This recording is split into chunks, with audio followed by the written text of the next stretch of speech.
Welcome to another special Saturday edition of Daily Dose of Septuagint, and I'm excited to turn our attention from Codex Vaticanus, which we've looked at for several videos, to another major manuscript of great significance, both for the study of the New Testament as well as the study of the Greek Old Testament, known as Codex Sinaiticus, as you can see there on the screen. This manuscript contains the entirety of the New Testament, as well as most of the Old Testament and some deuterocanonical or apocryphal books. Other parts of it are missing. And if you've done any studies on the Greek New Testament side, you'll know it as, based on its siglum, the Aleph, or its Gregory Eland 01. It's of great significance. And in this particular video, we're not going to necessarily do any specific reading. We'll get to that in subsequent videos. I just want to kind of give you a general overview of the manuscript. And I will be using my own facsimile copy of it, produced by Hendrickson Publishers. But if you want to take a look at some high-res images and also find out more about it, there's a great website that you can see there on the screen, codexsinaiticus.org, and highly recommend that. You can zoom in and do all kinds of great stuff with the images there. Let's talk a little bit about the history, because that is part of the question.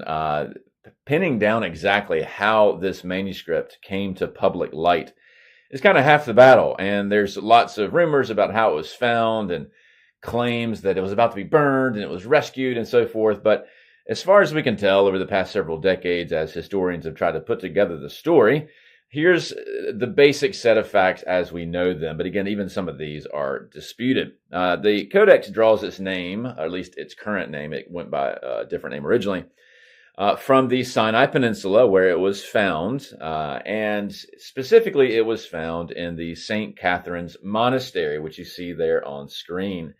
St. Catherine's is one of the longest continually operating monasteries in the world, and it is located here in the sort of southern third of the Sinai Peninsula. Rumor has it that because of its high walls, visitors back in the old days would have to enter in through this door. Of course, now it's a tourist attraction and a little bit easier to get into. But because of its remote location near actually the foot of Mount Sinai, because of its high walls and so forth, it wasn't really ever conquered, and it didn't receive a lot of sort of physical threats over the eras of wars and pillaging and so forth, unlike many other monasteries. And so that's one of the reasons why it's still in such good condition and has been operating ever since. Although sadly in 2025 at least, there's a bit of a tug of war going on over it between the Egyptian government and the British government as to what its future will look like, but hopefully it'll continue in operation. Now, how do we get the manuscript from the archives of this particular monastery? Well, according to the official story, at least, the first known recorded viewing of this manuscript by a Westerner, at least, is found in the journal of this Italian naturalist and scholar named Vitaliano Donati.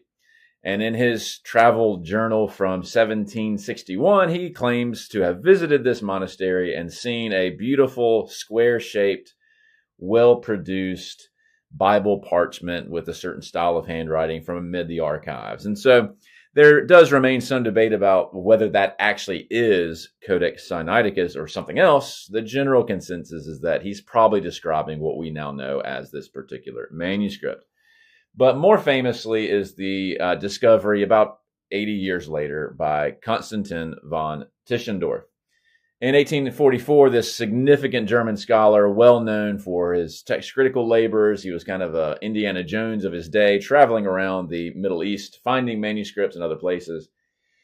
He, after like a 2-week camel journey, found his way to St. Catherine's. It was kind of off the beaten path, and was allowed to go in. And while he was there that first time, he sees about 100 or some odd pages from the Old Testament side of this beautiful manuscript. And he knew at the time that this must be something quite significant.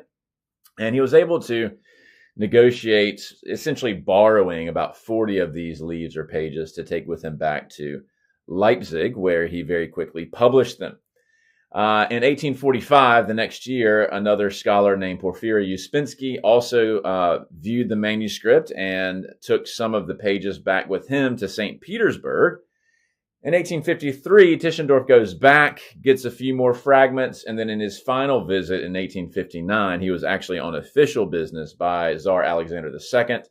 And this is where things kind of get a little bit tricky in terms of reconstructing what actually happened. But apparently he's able to negotiate the transfer of about 347 pages to go back to Cairo, Egypt, so that he can have better access to them and examine them.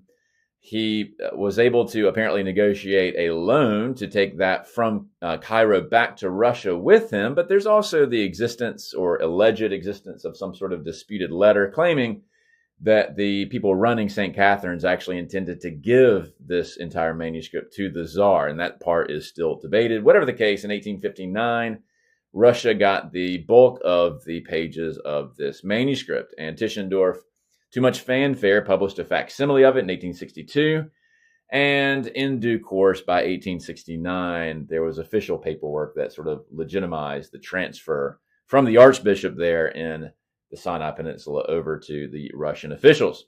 Fast forward, though, to 1933. Under the Soviets, there's a need to raise money, and so the Soviets sell the bulk of Codex Sinaiticus to Britain in 1933 for about 100 British pounds, and the rest, as they say, is history. Over the subsequent decades, a few more pages have been found at St. Catherine's, and so what's interesting about this manuscript, although you can buy the facsimile that has essentially all of it that we're aware of, at least. It's not complete. We're missing portions of Genesis and Exodus and so on.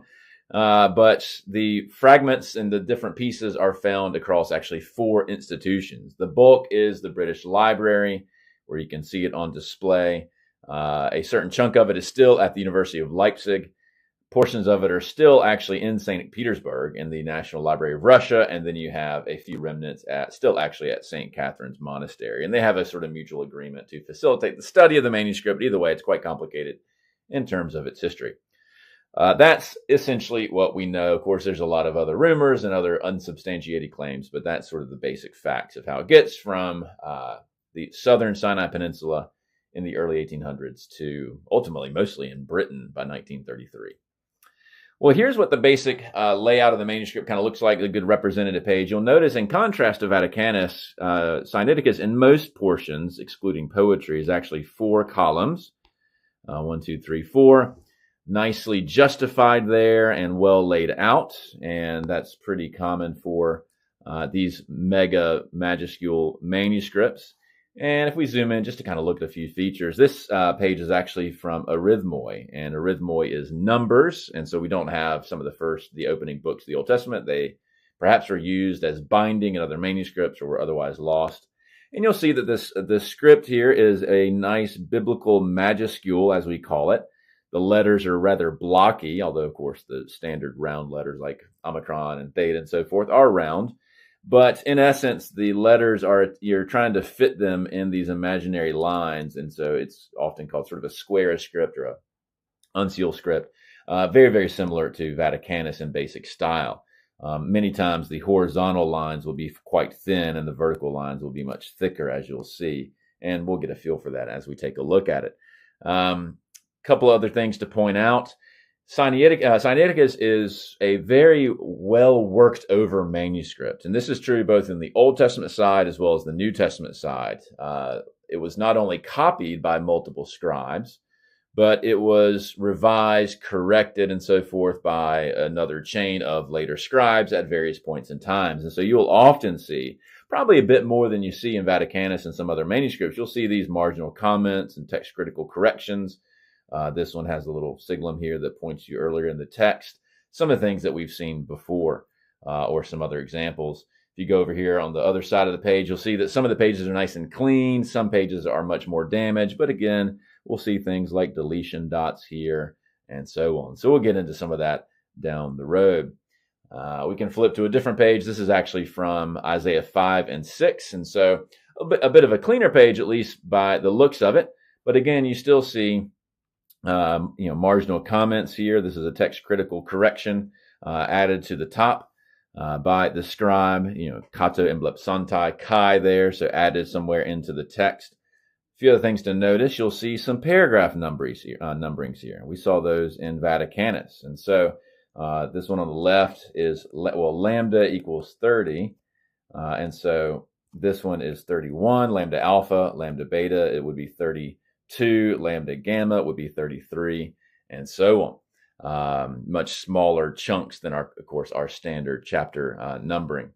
And if you look elsewhere, again, you'll see some marginal notes and corrections. And in fact, you'll see a lot of places, at least on this page, where things have been re-inked. You see that later on, Subscribe did some corrective work and surgical repair. You'll even see a portion has been cut out here. And so those are just some of the kind of neat features that you can look at when you actually look at the manuscript, just how it has this very organic, rich history. It was used for a long period of time, and continuously improved, or sometimes I suppose deproved, if you will, as various users, both on the Old and the New Testament side, made corrections and so forth. So in the next few videos, we'll take a look at representative passages, get a feel for it, read some.